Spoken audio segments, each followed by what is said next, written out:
Hello everyone. कई बार देखा गया है कि बच्चों को इसमें बहुत ज़्यादा दिक्कत होती है ग्रेडियंट, डाइवर्जेंस और कर्ल को समझने में।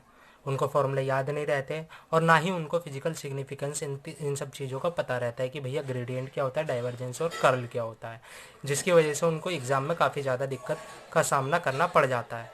तो आज हम देखेंगे सिंपल तरीके से कि किस तरीके से हम ग्रेडियंट, डाइवर्जेंस और कर्ल को फाइंड कर सकते हैं। ये पहली वीडियो होगी, ये स्पेसिफिक आपकी ग्रेडियंट के लिए होगी, दूसरी वीडियो आएगी आपकी डाइवर्जेंस के लिए और तीसरी वीडियो जो होगी वो होगी आपकी कर्ल के लिए।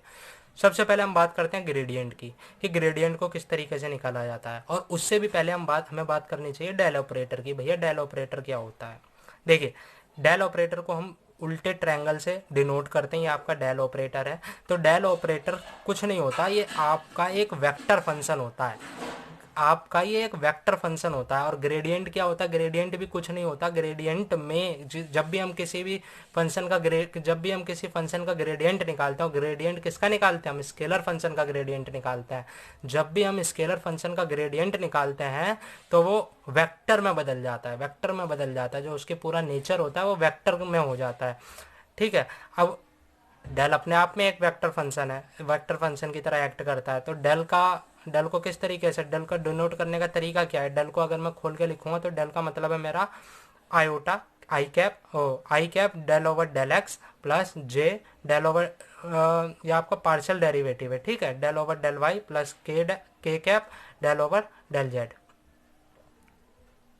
ठीक है, ये हो गया आपका डेल ऑपरेटर के लिए हम किस तरीके से इसको डिनोट करते हैं। जब भी आपको ग्रेडियंट निकालना है, जब भी आपको ग्रेडियंट निकालना है तो आपको कुछ नहीं करना, आपको इस डेल ऑपरेटर से उस स्केलर फंक्शन में मल्टीप्लाई करवा देना है, सिंपल मल्टीप्लाई करवा देना है, आसानी से आपका ग्रेडियंट निकल जाएगा। समझ में आए। एक बार दोबारा से समझा देता हूँ कि ग्रेडियंट क्या होता है। ग्रेडियंट हमारा डेल ऑपरेटर के साथ में स्केलर फंक्शन का सिंपल मल्टीप्लिकेशन हमारा ग्रेडियंट ऑफ द फंक्शन कहलाता है। ठीक।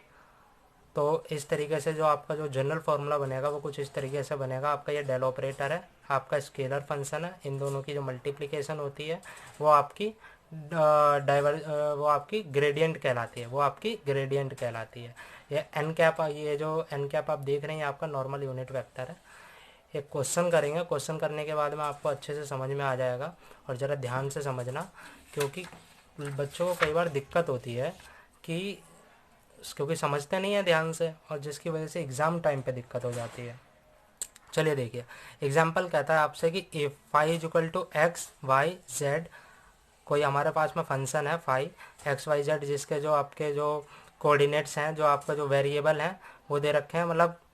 और थ्री, जिसकी वैल्यू क्या दे रखी है, वो 3 में x square Y minus Y square x.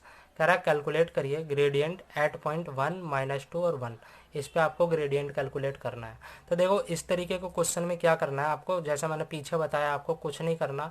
Del operator से मल्टीप्लाई कर दो। और डेल ऑपरेटर क्या होता है आपका, डेल ऑपरेटर सिंपल आपका ये आपका जो होता है ये डेल ऑपरेटर होता है।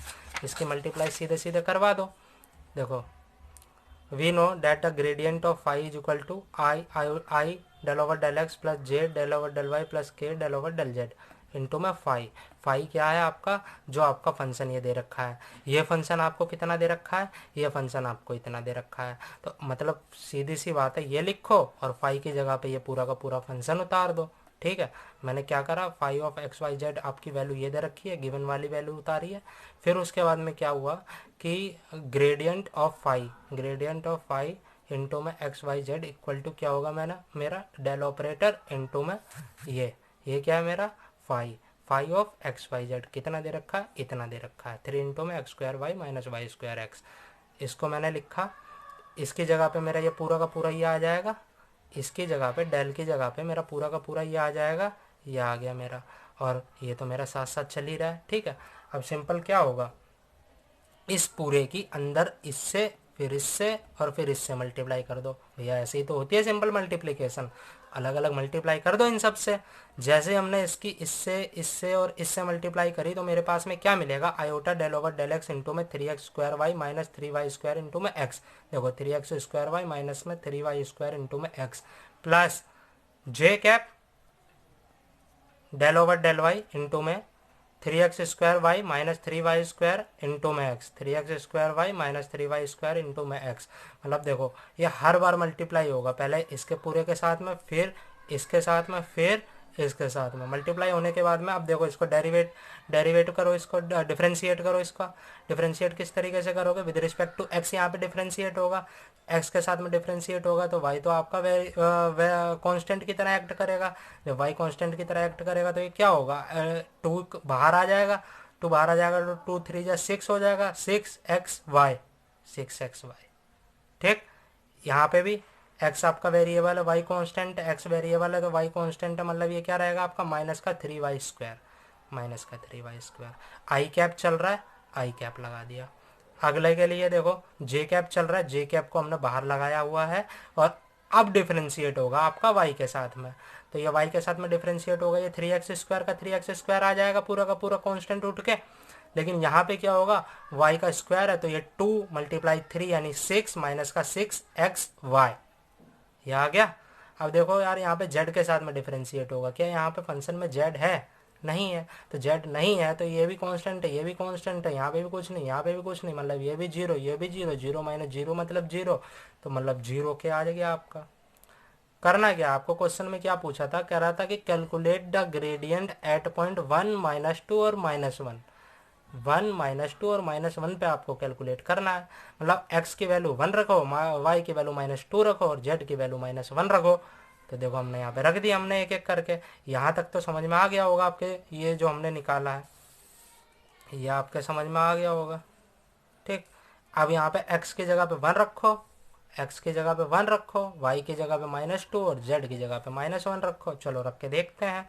6 इंटू में 1 इंटू में माइनस का 2, ठीक, ये हो गया। माइनस का 3 इंटू में y की जगह पे -2 का स्क्वायर रखना है और ये पूरा का पूरा आपका आई कैप तक कंप्लीट हो गया। इसको हम सॉल्व करेंगे। 6 इंटू 1 6 और मल्टीप्लाई 2 माइनस का 12 और 2 2 जा 4, ये प्लस का 4 हो गया और 4 3 जा 12 माइनस का 12, 2 माइनस के 12 हो गए, मिलके दोनों आपस में बना के क्या बनाएंगे? माइनस का 24 आई कैप।